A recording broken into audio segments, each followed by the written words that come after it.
वैसे तो पूरे देश में दिवाली बड़ी धूमधाम से मनाई जाती है, लेकिन हिंदू धर्म में इसका विशेष महत्व है। आपको यह जानकर आश्चर्य होगा कि देश के विभिन्न धर्मों एवं विभिन्न स्थानों पर दिवाली मनाने के पीछे अलग अलग मान्यताएं और अलग अलग तौर तरीके हैं। इसके बाद भी हमें एक रूपता दिखाई देती है। इस वीडियो में हम पहले विभिन्न युगों में दिवाली मनाने की शुरुआत कैसे हुई इसकी बात करेंगे और फिर विभिन्न राज्यों व जैन व बौद्ध धर्म में दिवाली मनाने के अन्य कारणों की भी चर्चा करेंगे। पहले हम बात करते हैं सतयुग, त्रेता और द्वापर युग में दीपावली की क्या मान्यताएं हैं। सर्वप्रथम दीपावली सतयुग में मनाई गई। देवता और दानवों ने मिलकर समुद्र मंथन किया तो इस महाअभियान से ऐरावत, चंद्रमा, उच्चैश्रवा, पारिजात, वारुणी, रंभा आदि 14 रत्नों के साथ हलाहल विश्व निकला और अमृत घट के साथ धन्वंतरी प्रकट हुए। इसी से तो स्वास्थ्य के आदिदेव धन्वंतरी की जयंती से दीपोत्सव का महापर्व आरंभ होता है। इसी महामंथन से देवी महालक्ष्मी जन्मी और सारे देवताओं द्वारा उनके स्वागत में प्रथम दीपावली मनाई गई। सतयुग से जुड़ी एक और कथा है कि माता लक्ष्मी समुद्र मंथन से प्रकट हुई और बैकुंठ जाकर भगवान के गले में माला पहनाई तो बैकुंठ वासियों ने अपने अपने घरों में दीप जलाकर लक्ष्मी नारायण के विवाह का उत्सव मनाया। दिवाली के दिन लक्ष्मी जी की पूजा की जाती है। वहीं गणेश भगवान की पूजा के पीछे की मान्यता यह है कि जिस व्यक्ति के पास ज्ञान होता है उसी के पास धन भी आता है। इसलिए सबसे पहले गणेश जी का पूजन करते हैं और फिर लक्ष्मी जी की पूजा की जाती है। त्रेता युग भगवान श्री राम के नाम से जाना जाता है।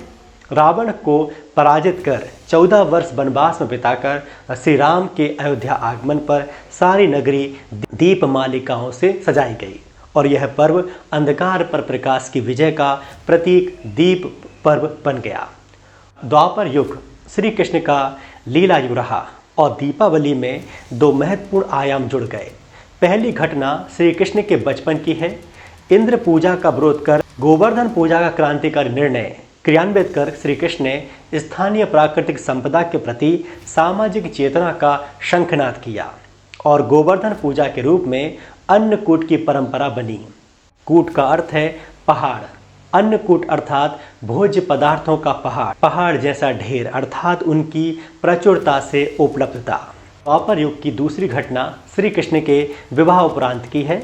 नरकासुर नामक राक्षस का वध एवं अपनी प्रिया सत्यभामा के लिए पारिजात वृक्ष लाने की घटना दीपोत्सव के दिन पूर्व अर्थात रूप चतुर्दशी से जुड़ी है। इसी से इसे नरक चतुर्दशी भी कहा जाता है। अब बात करते हैं भारत के अलग अलग भागों में दिवाली कैसे मनाई जाती है। उत्तर भारत में दिवाली का त्यौहार भगवान श्री राम की विजय गाथा और श्री कृष्ण द्वारा शुरू की गई नई परंपरा व उत्सव से जुड़ा हुआ है। यहाँ पर दिवाली का पर्व 5 दिनों तक मनाया जाता है, जिसमें पहला दिन धन के देवता कुबेर और भगवान धन्वंतरी से जुड़ा है, जिसे धनतेरस कहते हैं। दूसरा दिन नरक चतुर्दशी का दिन है, इसे छोटी दिवाली भी कहते हैं। तीसरा दिन माता सीता और श्री राम के अयोध्या वापस जाने से जुड़ा है, इसे बड़ी दिवाली कहते हैं। चौथा दिन गोवर्धन पूजा यानी श्री कृष्ण की लीलाओं से जुड़ा है और वहीं 5वां दिन भाई दूज के रूप में मनाया जाता है। अब बात करते हैं दक्षिण भारत की। दक्षिण भारत में दिवाली का पर्व केवल 2 दिनों तक मनाया जाता है, जिसमें पहले दिन मनाए जाने वाले नरक चतुर्दशी का विशेष महत्व है। नरक चतुर्दशी के दिन यहाँ के लोग पारंपरिक तरीके से स्नान यानी तेल से स्नान करते हैं। तेल से स्नान इसलिए शुभ माना जाता है क्योंकि यहाँ के लोगों का मानना है कि इस दिन भगवान श्री कृष्ण ने नरकासुर को मारने के बाद खून के धब्बे हटाने के लिए तेल से स्नान किया था। दक्षिण भारत में दिवाली वाले दिन एक अनोखी परंपरा मनाई जाती है, जिसे थलाई दिवाली कहते हैं।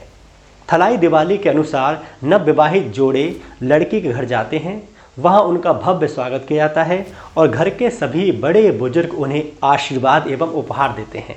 इसके अलावा आंध्र प्रदेश में हरि कथा का संगीतमय बखान होता है और सत्यभामा की मिट्टी की मूर्तियों की पूजा होती है। वहीं कर्नाटक में पहला दिन अश्विजा कृष्णा चतुर्दशी और दूसरे दिन पद्यमी वाली के नाम से प्रचलित है। यहाँ पर दूसरे दिन राजा बलि से संबंधित कहानियों का उत्सव होता है। पूर्वी भारत में पश्चिम बंगाल, ओडिशा, बिहार, झारखंड शामिल हैं। इन राज्यों में भी दिवाली की कुछ अनोखी परंपराएं देखने को मिलती हैं। पश्चिम बंगाल में दिवाली पर श्री गणेश और माता लक्ष्मी की नहीं बल्कि देवी काली की पूजा का ज़्यादा महत्व है। ओडिशा में दिवाली के अवसर पर लोग कौरिया काठी करते हैं। यह एक ऐसा अनुष्ठान है जिसमें लोग अपने मृत पूर्वजों की पूजा करते हैं और उनका आशीर्वाद लेने के लिए जूट की छड़ें जलाते हैं। वहीं बिहार और झारखंड में दिवाली के पर्व पर पूजा के साथ साथ पारंपरिक गीत और नृत्य को भी बहुत महत्व दिया जाता है। इसके अलावा असम, मणिपुर, नागालैंड, मेघालय, त्रिपुरा, अरुणाचल, सिक्किम और मिजोरम जैसे उत्तर पूर्वी राज्यों में भी माता काली की पूजा का विशेष महत्व है।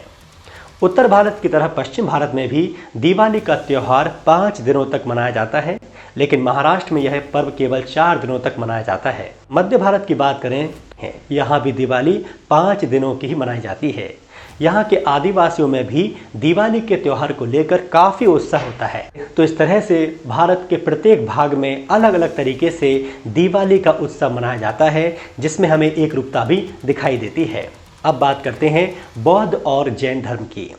बौद्ध धर्म के अनुसार इस दिन गौतम बुद्ध अपनी जन्मभूमि कपिलवस्तु में 18 वर्षों के पश्चात वापस लौटे थे।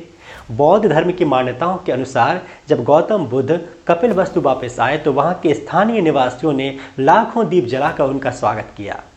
उसी समय बुद्ध ने अपने शिष्यों को अप्पो दीपो भवा का उपदेश दिया और तब से ही उनकी याद में दिवाली का त्यौहार मनाया जाता है। जैन धर्म के लोगों की दिवाली मनाने के पीछे यह मान्यता है कि इसी दिन जैन धर्म के 24वें तीर्थंकर भगवान महावीर को बिहार के पावापुरी में निर्वाण प्राप्त हुआ था। जैन लोग दिवाली के त्यौहार को भगवान महावीर के निर्वाण दिवस के रूप में मनाते हैं।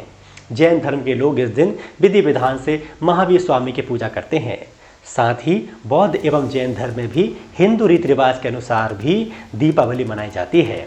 दिवाली पूरे भारत का पर्व, सभी धर्म और सभी स्थानों पर इसे बड़ी धूमधाम से मनाया जाता है। आप सभी को दीपावली की हार्दिक शुभकामनाएं।